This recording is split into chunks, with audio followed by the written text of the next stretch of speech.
दलाच्या जवानांना करावा लागेल, त्यानंतरच ही आग आटोक्यात येईल।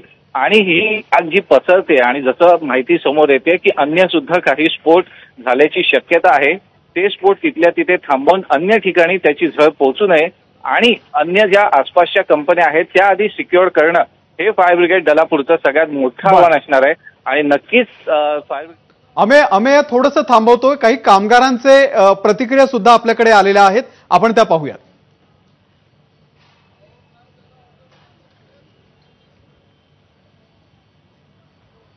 बाजूच्या कंपनीतली आहे भाऊजी, हे झालं ते आमच्या बाजूची कंपनी होती आणि एवढा मोठा स्फोट झाला एकदमच। आम्ही कशातही बाहेर पडलो आणि असे आगीचे लोड आले, त्याच्यात आहे बघा हे हाताचे भागले।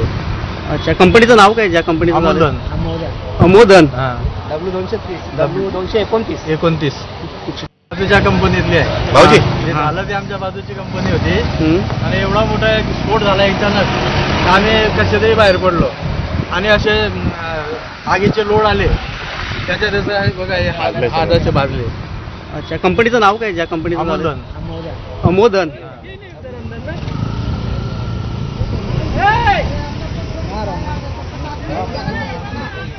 तर ज्या ठिकाणी हे स्फोट झालेले आहेत त्या कंपनीच्या शेजारी कंपनीमध्ये काम करणारे हे कामगार होते। अमोधन नावाची ही केमिकल कंपनी असल्याचं त्यांनी सांगितलेलं आहे आणि मोठा स्फोट झाल्यानंतर जेव्हा ते बाहेर आले ते त्याचे हादरे सुद्धा त्यांना जाणवले, ते सुद्धा जखमी झालेले आहेत।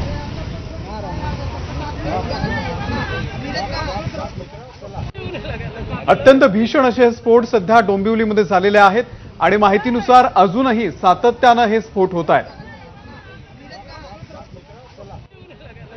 ही दोन दृश्य आपण बघतोय। डोंबिवली MIDC मध्ये भीषण स्फोट झालेले आहेत आणि त्यानंतर रहिवाशी भागामध्ये सुद्धा घरांच्या काचा असतील, इमारतीच्या काचा असतील, त्या फुटलेल्या आपल्याला दिसत आहेत।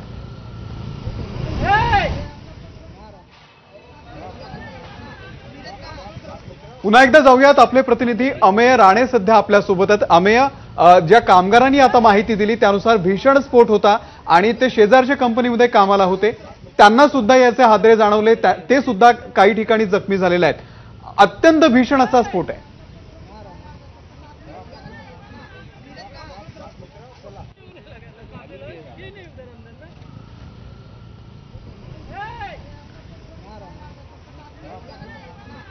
अमेयशी आपण पुन्हा एकदा संपर्क साधूयात। तुर्तास डोंबिवली MIDC मध्ये हा भीषण स्फोट झालेला आहे। 5 ते 6 कामगार या ठिकाणी जखमी असल्याची माहिती आहे।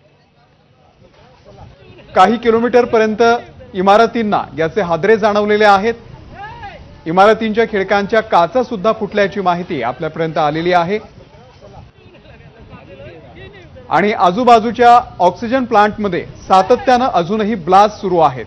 डोंबिवली MIDC मध्ये पुन्हा एकदा भीषण स्फोट झालेले आहेत। 2016 साली सुद्धा अशाच पद्धतीनं भीषण स्फोट झाले होते, त्यामध्ये काही कामगारांचा मृत्यू झाला होता। MIDC मधील बॉयलरमध्ये हा ब्लास्ट झाल्याची माहिती मिळते।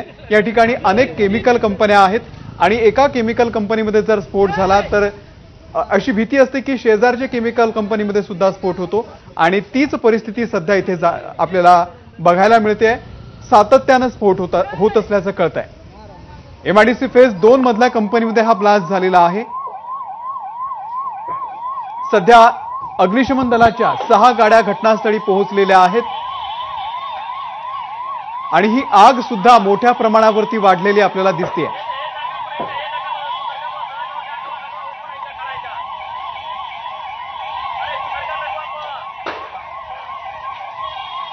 आणि या भीषण स्फोटामध्ये तुर्तास तरी 5 ते 6 कामगार जखमी असल्याची माहिती आहे।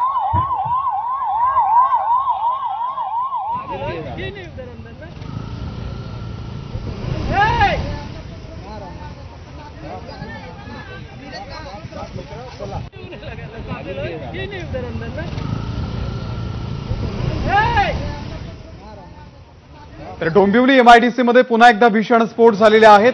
MIDC मधील बॉयलरमध्ये हा स्फोट झाल्याची माहिती आहे।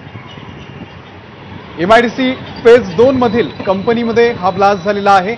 या ठिकाणी अनेक केमिकल कंपन्या आहेत।